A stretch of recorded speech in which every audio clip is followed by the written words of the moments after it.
In today's Locked On Pelicans, I'll tell you if New Orleans has any chance at making the playoffs. Plus, when Ingram gets healthy, who are the starters? It's the Friday episode of Locked On Pelicans. Let's go.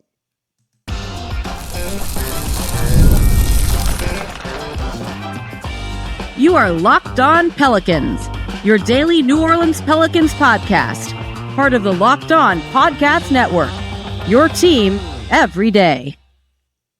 Welcome to another edition of Locked On Pelicans, the daily podcast covering your favorite team, the New Orleans Pelicans and NBA, part of the Locked On Podcast Network, your team every day, available wherever you get your podcasts and available on YouTube.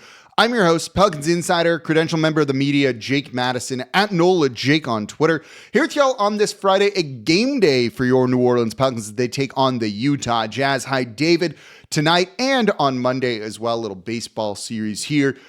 We will, of course, recap those games on the Monday show here, but I want to look at the Pelicans' playoff chances. I want to look at what's going to happen to the starting lineup when Brandon Ingram comes back because he's closer than you might think. And then King Cake Baby's effect on winning. Wait, what? We're going to cover it all in today's episode of Locked On Pelicans. Today's episode of Locked On Pelicans is brought to you by FanDuel. From the first whistle to the final drive, FanDuel makes the NFL playoffs even more exciting. And right now, new customers can bet $5 and get $300 in bonus bets if you win your first $5 bet. Visit FanDuel.com to get started. And of course, thank you for making Locked On Pelicans your first listen today and every day. We're here Monday through Friday, the #1 Pelicans podcast, covering everything you want to know about this Pelicans team. So please subscribe wherever you get your podcast. Join over 11,000 Pelicans fans on YouTube as well and become an everydayer. That means you listen Monday through Friday to Locked On Pelicans. And of course, subscribe to the Locked On Pelicans daily newsletter over at lockedondaily.com. It's a great way to support the channel. So let's get into it. This is actually a mailbag episode of Locked On Pelicans. You gave me your questions. We are going to answer them here. The first one comes from Kenny Darrenbecker, and he says, does this team actually have a real chance to make a run for the play-in? So let's get into this. Look, the too long didn't listen version of this segment here is no, they do not. But we'll get into the numbers behind it here and what that actually means for the team going forward, because there is something to that. So no, I don't think the Pelicans have any chance at making the postseason, even the 10th seed. And it's not just me who thinks that. It's the models, the projections, probably some sort of algorithm in there too. Basketball-Reference, my go-to website here, has the Pelicans as 100% out, not even like a 0.1% chance to get the 10th seed. The ESPN Basketball Power Index, the projections basically, have New Orleans at a 0% chance for the play-in tournament as well. That's not just trying to get like a 6 seed and out of the play-in tournament, which no chance of that. It's simply just getting into the chance to make the postseason. That seems to be a 0 across the board. Neither of them have them any sort of chance at all. So technically they are not mathematically eliminated, but for all intents and purposes, yeah, they're eliminated, and we're not expecting to see them in the playoffs at all. So that's annoying, right? Look, for what they would need to do right now is basically just go on a run that you've never seen before. 500 is probably the projected 10th seed right now. 41-41 is the record that would get you the 10th seed based on the current standings right now. The Pelicans, with their current record, would need to go 31-9 the rest of the way to hit 500. That's a 77.5% winning percentage. That's better than winning 3 out of every 4 games. Nothing about this team, even when healthy, says that they would be that good. Zion doesn't look like he's playing back-to-backs right now. We'll talk about this a little bit more in the next segment here. This is also that 77.5 winning percentage is more or less assuming perfect health, which when has that ever happened to this franchise? They have not put things together. Some of that, is why a lot of fans are calling for coaching changes, that there has been talent on the roster even last year, and it feels like they're not hitting their ceiling, reaching their full potential. So when you look at what they would need to do, even though they've looked more competitive, they're 5-5 in their last 10 games. That's pretty good for them, all things considered. That is a far cry from what they would need to be, which is 8 out of their last 10 is what they would need to be, 8-2 in their last 10. And nothing about this team, even when healthy, says, yeah, that's what they're going to pull off right now. What that basically means to me, and this is something that I've been hammering every day on the show for a while now, I'm going to reiterate that point because to me it is that important of a thing. The everydayers already know this, is that this season is not about this season anymore. Picking up a few wins here and there is fun. I enjoyed the game the other night in the Smoothie King Center, getting that win. That was great. We all enjoyed it. They're on a 2-game winning streak in a season that has been a little bit bleak, dark at times. Winning can just be fun, and sometimes it's really as simple as that. I don't care who you beat. Beating the Dallas Mavericks was fun to me. So you'll get some of those, and that's an important thing. Just build some goodwill with fans. But it's not going to have an impact on your postseason chances this year. So truthfully, wins and losses don't matter. It's the stuff during the game, the player development, setting yourself up for the future, that is the most important thing in my opinion. This season is not about this season. It's about next season, next year's roster, which is why when we get into the question that's coming up next of who should the starters be when Brandon Ingram comes back, the team's probably going to go and run one direction with it. We'll explain what that is. And they should go a completely different one because this is not what they should be. They need to be prioritizing next season, not just trying to grab a couple of wins here and there for people to save their jobs or something like that. That feeds into why that if you wanted Willie Green fired, one of the biggest things and reasons for that would be, cool, you can focus on next season. Willie Green is coaching for his job right now, right? This team has no chance of making playoffs. So they're going to try and get some wins and maybe not play guys like Yves Missi or other young players as much as they should because they just don't trust those guys. And frankly, Missi, as good as he's been this year, is not helping you win basketball games kind of by himself. So they need to be prioritizing the future when everyone is saying you got no chance at even the play-in tournament. No one's being like, it's what Dumb and Dumber, you're saying there's a chance. No one's actually saying that anymore. Even as long as the odds could be. No one's giving them any odds. So prioritize next season, this season. You can do that with your starting lineup. This is something that we've been saying. The starting lineup going forward, in my opinion, should be DeJounte Murray, CJ McCollum probably right now, Trey Murphy, Zion Williamson, Yves Missi. Notice I did not mention Brandon Ingram in there. Now he's hurt, so there's no reason to put him in there. But what happens when he comes back? What will the Pelicans do? What should the Pelicans do? Because I think those are going to be two different things. And I'll explain why the starting lineup that you might see is definitely the wrong one. That's coming up here next in today's episode of Locked On Pelicans. Today's episode of Locked On Pelicans is brought to you by Robinhood Gold. With Robinhood Gold, you can now enjoy the VIP treatment, receiving a 3% IRA match on retirement contributions. The privileges of the very privileged are no longer exclusive. With Robinhood Gold, your annual IRA contributions are boosted by 3%. Plus, you also get 4% APY on your cash in non-retirement accounts. That's over 8 times the national savings average. The perks of the high net worth are now available for any net worth. The new gold standard is here with Robinhood Gold. To receive your 3% boost on annual IRA contributions, sign up at Robinhood.com/gold. Investing involves risk. 3% match requires Robinhood Gold at $5 a month for 1 year from first match. Must keep funds in IRA for 5 years. Go to Robinhood.com/boost. Over 8 times the national average savings account interest rate claim is based on data from the FDIC as of November 18th, 2024. Robinhood Financial LLC member SIPC. Gold membership is offered by Robinhood Gold LLC.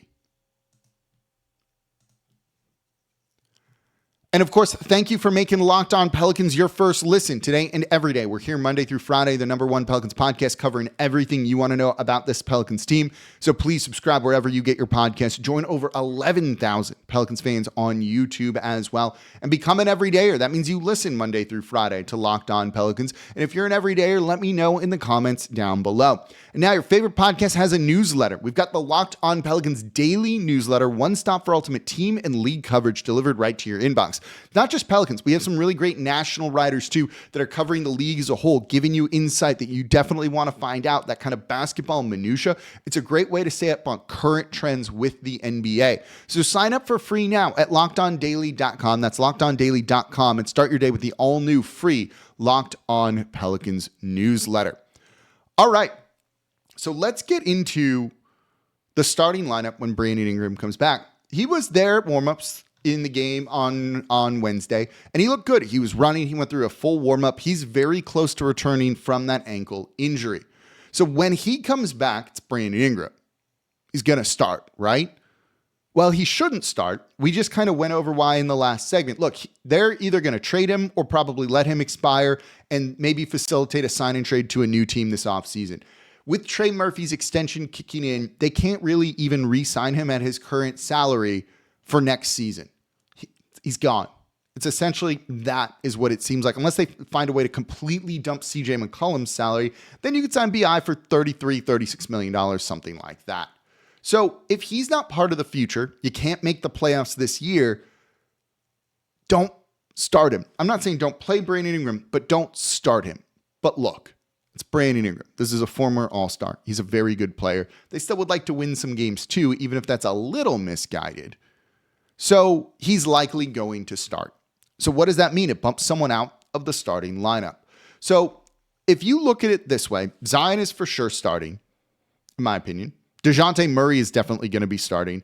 And we went over this in yesterday's show. If you haven't listened to that one yet, go give yesterday's show a listen. Trey Murphy has to be a starter going forward. There's just no reason not to when he's playing as well as he has. There's no reason for him to come off the bench in any capacity, especially because he's going to be a starter for you next year. He'll be making $25 million. You're going to be starting him. That's 3 guys. So that leaves 2 players that maybe aren't going to be in the starting lineup. Let's look at the first one here of Yves Missi. You can make a claim that your starting lineup should be DeJounte Murray, CJ McCollum, Brandon Ingram, Trey Murphy, Zion Williamson at the 5, and drop Yves Missi. Missi's been good this year, but he's definitely hitting a rookie wall, and you can see that he's still very raw and has a long way to go before he helps you win games. Could bringing him off the bench be a move? I think it's potential for that. But to do that, it means you're starting Zion Williamson at the 5, small ball lineups, which we've heard them mention before, and does that work? You know, they talked about that starting the season this way, but that was also with Herb Jones in the lineup. He's out indefinitely, maybe out for the season. So if you don't have Herb guarding those 5s, can you find lineups that really work here? So here's the data on Zion Williamson at the 5 this season per Cleaning the Glass. And look, it's a real small sample size, so these numbers can fluctuate with like one possession being different. There have been 66 possessions of Zion at the 5 this year. Not a small sample size. The net rating when that's happened in those 66 possessions is a -15. It's not particularly good. Defensively, they're pretty bad there. Offensively, they're about middle of the road, but defensively, it'd probably be one of the worst starting lineups, worst defensive ratings in the league. That said, you know, there's 1 or 2 lineups that you look at and you go, oh, okay, maybe that could work. One of them is CJ McCollum, Jordan Hawkins, Brandon Ingram, Herb Jones, Zion Williamson, 12 possessions, about as small as you can get. Plus 8.3 net rating. You have the other one of Jose Alvarado, Javonte Green, Brandon Ingram, Brandon Boston Jr., and Zion Williamson, plus 12.2. So those seem decent. But then you look at the one that runs the majority of guys that you would have in this. And this is a lineup that's played also 12 possessions. DeJounte Murray, CJ McCollum, Javonte Green, Trey Murphy, Zion Williamson. You basically take out Javonte Green, put in Brandon Ingram, and that's the lineup that we'd be looking at if you dropped Yves Missi here. It's a -14.7, so almost -15. The offensive rating isn't good in that. The defensive rating is bad. Now, they don't turn the ball over. There's potential for them to be pretty good offensively if they can get some shots to fall. That was really a lineup that you saw before DeJounte Murray really started playing exceptionally well, I think. That's going to maybe improve things a little bit. But defensively, there's not enough rebounding in that. They foul a little too much as well, and they're just not contesting shots well enough. I don't know how good that lineup would be. You might lose a lot of games. And again, if Brandon Ingram, which is not a bad thing, we'll look at that in the next segment too. If Brandon Ingram isn't going to be part of your team, do you really need to do that? So I don't know. You know, the other thing that I think is better long-term might be dropping CJ. I'd rather keep Missi in the starting lineup. If he's presumably going to be your starting center next season, play him and Zion Williamson a bunch, right? It's kind of as simple as that. Like, play them a bunch so they can build some chemistry, figure out what works, what doesn't work with those guys, or what you need to put around them. You know, so that's the argument for and against dropping Missi. The other player would be CJ McCollum here, right? You know, CJ isn't part of the long-term future of the team. He might be part of next season's future, but beyond that, probably not. So maybe you want to drop him. But again, if the argument is, he's not part of the long-term future, so bring him off the bench. Okay, sure. But Ingram's not part of next season, right? He's not part of the future by the end of the year. They shouldn't be starting him, in my opinion. But they're probably going to. So it should be Brandon Ingram on the bench, but I doubt that's what we end up seeing. He'd be upset, but also who cares? I think the other thing that people are going to look at with this is, well, if, let's say he plays tomorrow, he's not. You could maybe build up some trade value before the trade deadline in a little under 3 weeks here. His value's not changing. If he goes out and has like 3 50-point games, no one's being like, oh yeah, look at Brandon Ingram. He's a new player now. He is who he is, just as Zion is kind of who he is, and some of these other players are who they are. So I don't think anything's really going to change his trade value, even if he gets some really good run in there. And if he is getting good run and putting up 50 points, that means Zion's not getting those scoring opportunities. It means Trey Murphy's not getting those scoring opportunities. And I'd rather those guys get the bulk of your possessions. You have a fantastic opportunity to figure out if your starting lineup of DeJounte Murray, CJ McCollum, Trey Murphy, Zion Williamson, Yves Missi is good. Right? That's something I've been looking at every single game, those lineups and how they're playing. Is that lineup good? What makes it work? What makes it not work? This is the same thing that the Pelicans front office is doing because they know Brandon Ingram isn't going to be on the team, most likely, next year. So play that lineup. See if it doesn't work, cool. At least you know, and you don't go into next season being like, well, we got to give it 20 games before we figure out if it's good or not. And at that point, maybe it's not good, and then you've lost a bunch, and next season's going to be a loss too. This is just the Pelicans have fallen butt backwards, let's say, into a really good opportunity to kind of do a little mini reset, not a big reset, but a mini reset on their roster. So yeah, Ingram's going to come back. He's going to be healthy, but he shouldn't be starting. I think you could make the argument that he shouldn't play at all. You should just give those minutes to everyone else. One, he's going to help you win some games. You don't necessarily want that. And two, it's not part of the future, so who cares? They won't do that. I think that would be viewed very poorly around the league if that were to be the case. But overall, you get the argument here. And if they can't find a trade for him, it's going to make the second, the remainder of the season post All-Star break really awkward and weird because everyone knows he won't be coming back. You can flip him in, a sign and trade and get some stuff back. But do you necessarily want some of the contracts that you need to take back to be able to make that work? To me, the answer is no. And I would just let him stick it out on the market unless you can get a good first-round pick or something for him. And I don't see that happening here. This is where it looks like he might end up getting a mid-level exception deal. And this is something I've been saying since the offseason about what could happen for him and the way the market forces work and all of that. By the way, this question came from hot_Budin on Twitter was, who goes to the bench with a healthy Brandon Ingram? It should be Ingram. It's not going to be Ingram. It's likely going to be CJ or Missi. And if Trey Murphy gets moved to the bench and you run a starting lineup of DeJounte Murray, CJ McCollum, Brandon Ingram, Zion Williamson, Yves Missi, I will be upset. I will be very, very upset about that because that is not at all what they need to be doing. I bet Trey Murphy would be upset about that too. And given that he's a core part of your future going forward, don't do that. We'll see what happens here when it comes to it. Something to also keep in mind, and I mentioned this in the last segment, this also might be a moot point if an injury happens. Look, Herb would be in the starting lineup, and we wouldn't get to look at this other starting lineup that we really want to see if Herb was healthy. And I'm as big of a Herb fan as there is, but I like, it's a weird blessing in disguise. No one obviously wants him to be hurt, but at least it allows the Pelicans to figure some things out, which are important. So someone might likely get hurt again, and this is all a moot point because, well, there you go. That person's out of the starting lineup. Ingram's in. Problem solved when it comes to that. But we're not hoping for injuries or anything like that. So coming up next is King Cake Baby helping the team get wins. You got to listen to this one. That one's coming up here next in today's episode of Locked On Pelicans. Today's episode of Locked On Pelicans is brought to you by Skims. I'm wearing a pair right now. When I found out Skims was making underwear for men, I was intrigued. I've heard so much about their quality from friends, family. My fiance loves them. So I had to give it a try, and I got to tell you, it lives up to the hype. I'm constantly on the move. I travel a lot. for work. I'm running from work to the arena, back here on a plane for 4 or 5 hours at a time. You gotta be comfortable. And I've always had issues with underwear, the fit, the comfort, just finding the right style, the material, all of that. Skims changed all of that because their men's line offers something for everyone, from boxer briefs to classic briefs, all designed with the perfect balance of comfort and style. I like the stretch 5-inch boxer brief.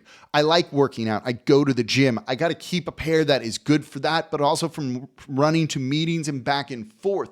So when I tried the Skims stretch boxer brief, it felt like I finally found just the right thing where you don't need to keep like multiple different pairs of things with you. They give you all the movement you need for working out without feeling like you're walking around in gym clothes the rest of the day. They never ride up or lose their shape, but look, they just feel good. If I'm stuck on a plane for 4 hours, you got to be comfortable. Things got to be breathable. All of the Skims underwear is. So you've got to give them a try. So shop Skims men's at skims.com/lockedonnba. That's and the Skims store. Let them know we sent you. After you place your order, select podcast in the survey and select our show in the drop-down menu that follows. Again, that is skims.com/lockedonnba. You absolutely got to give them a try. Today's episode of Locked On Pelicans is also brought to you by FanDuel, America's #1 sportsbook. From the first whistle to the final drive, FanDuel makes the NFL playoffs even more exciting. So right now, new customers can bet $5 and get $300. That's the best offer we've seen. They've been running ads on this channel for years. $300 is not a number I've seen before. So $300 in bonus bets if you win your first $5 bet. That's $300 to keep the action going. Saints aren't in the NFL postseason. You want to make those games more interesting? Go check out the lines over at FanDuel.com. Or if you want to get in on the action tonight with the Pelicans versus the Jazz, the Pelicans are a 9-point favorite here. Do you think they're going to fall flat on their faces? You think they're going to run away with this against the Utah Jazz? A $5 bet can net you $300 in bonus bets. And all you have to do is just go to FanDuel.com to join today and get started with $300 in bonus bets. That's FanDuel.com. Make the playoff season unforgettable with FanDuel, an official sportsbook partner of the NFL. And thank you for making Locked On Pelicans your first listen today and every day. We're here Monday through Friday, the #1 Pelicans podcast, covering everything you want to know about this Pelicans team. So please subscribe wherever you get your podcast. Join over 11,000 Pelicans fans on YouTube as well. We're the #1 Pelicans podcast for a reason here. And become an everydayer. That means you listen Monday through Friday to Locked On Pelicans. And for your second listen, Locked On Saints with host Ross Jackson, making sense of everything black and gold, their coaching search, making sense of what Mickey Loomis said at his end-of-season media availability, which was another one for the books. Find out who the next Saints head coach is going to be over at the Locked On Saints podcast. Make them your second listen today, part of the Locked On Podcast Network, your team every day. Final question in a mailbag episode of Locked On Pelicans comes from Raymond Parsh III. He says, I would like an extensive breakdown on how the team didn't start winning until the nightmare fuel known as King Cake Baby began to appear again. Coincidence? Maybe or maybe not. So I got some answers here for you when it comes to this. One, I'm a huge fan of the King Cake Baby. It's just unique. I find it fun. I like the creepiness of him. I like that they've leaned into the creepiness of him and just everything about it. I like things that are just different and give the team some sort of identity. So by the way, huge King Cake Baby fan. Trying to convince the fiance to let me get him invited to the wedding. I don't know if King Cake Baby's going to make the guest list here. So is King Cake Baby helping them win? They've been much better since the new year. Much better since the new year. They're 5-5 in their last 10 games. That seems unheard of for the rate that this team was on just a little bit ago. So is it King Cake Baby's effect? It's not King Cake Baby's effect. I'm sure I don't want to doubt that he's got some sort of impact in there in some way. You got to do something to reverse the bad juju that's been going on with the team here. But truthfully, in my opinion, it's the Zion effect. Willie Green said the other day before the game against the Dallas Mavericks that, actually we were seeing things look better in December. You won one game in December. It wasn't looking better in December. It's Zion came back and has given this team a boost, not just on the court, because you can see that. Zion looks good. He's played really well. And you're seeing the outsized impact. We talked about it in yesterday's show. Give it a listen if you haven't, on DeJounte Murray. And that's given Murray a boost of confidence that he didn't have otherwise. He played a couple of games with Zion, started playing better, and then look at what he did against the Dallas Mavericks in clutch situations without Zion. It's a Zion effect, in my opinion. He started seeing some shots go in because he got better looks because Zion was spacing the court for him, opening it up a little bit more. And then, boom, he was able to carry that confidence, that shooting stroke going forward. It's the Zion effect. It's really as simple as that. You just know that, hey, he's playing and we have a chance to win every single night now. Look at how they played against the Boston Celtics. They almost beat them while on the road. That's a very impressive defeat, losing just by a point when you barely missed a buzzer-beating layup from CJ McCollum.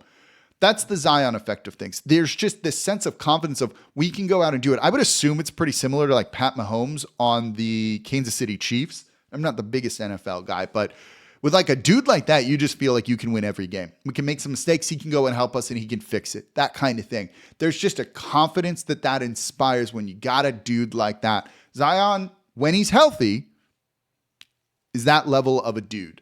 So it's the Zion effect. But winning is good. It's fun. We want to see that. But they also do need to keep the lottery odds in mind in their position that winning too many games would actually be a bad thing. Now, New Orleans doesn't need to worry about that right now. In terms of the standings, they are second to last, only behind the Washington Wizards, a team they beat twice. They're 10-32. Charlotte has a better winning percentage than them, even though they have one fewer win because they have played fewer games. They're tied with Toronto, but Toronto is the tiebreaker over New Orleans right now because of that head-to-head record and that win that they've gotten. So you look at the Pelicans here, and they're sitting second. So with the NBA draft, it's a lottery for the top 4 picks. So as long as you're kind of there 1, 2, 3, or 4, you have the same odds, more or less, to get the number 1 overall pick. It's 14% essentially for the top 3. It's technically 12.5 for the 4th spot there. So as long as you kind of get those same odds for number 1, what's the difference between finishing first worst and second worst here? But there actually is a bigger difference than you might think. Even thinking about 4th, right? Well, if we get the 4th pick, we have the same odds as the team with the number, projected to get the number 1 overall pick. So it's all kind of the same, except it's not. Now, basically all teams in the top 3, top 4, more or less, it's a coin flip for if you end up finishing there. And I think that's important. Washington, right now, who has the worst record, has a 52.1% chance at a top 4 spot.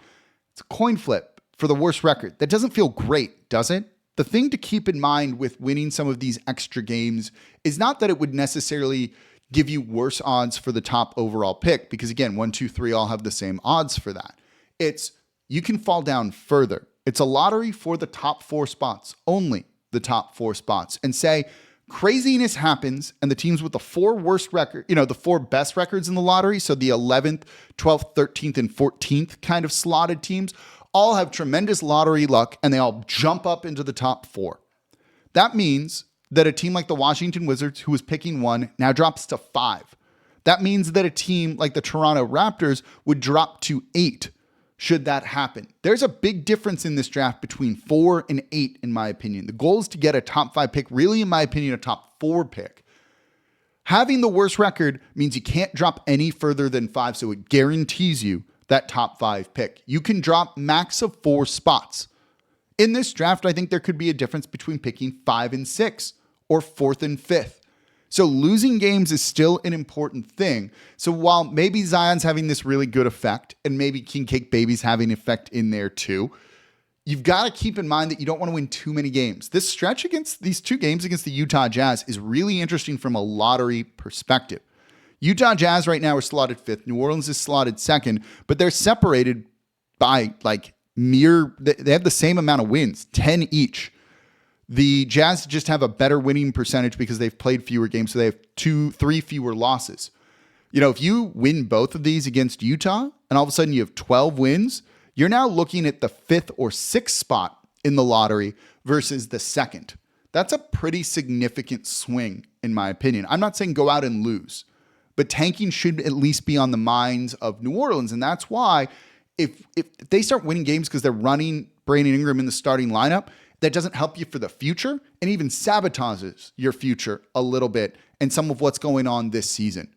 Not a great position to be in. New Orleans needs to start prioritizing next season and not just trying to grab a few wins here and there this year, because there's no help in that from what we talked about in the first segment of your chances for the play-in are non-existent. This weekend, Friday and Monday are going to be rather important when it comes to that. It's going to be really interesting to watch these games and see what New Orleans does. Is there some sort of tanking involved? We're going to find out. And we'll talk about it here, as we always do, on the Locked On Pelicans podcast, part of the Locked On Podcast Network, your team every day. As always, I'm your host, Jake Madison, at NOLA Jake on Twitter. We'll be back on Monday to recap this Friday game, talk about other news. There's probably going to be some trade stuff coming up as well. We got it all here on the Locked On Pelicans podcast, part of the Locked On Podcast Network, your team every day. I'll see y'all next time.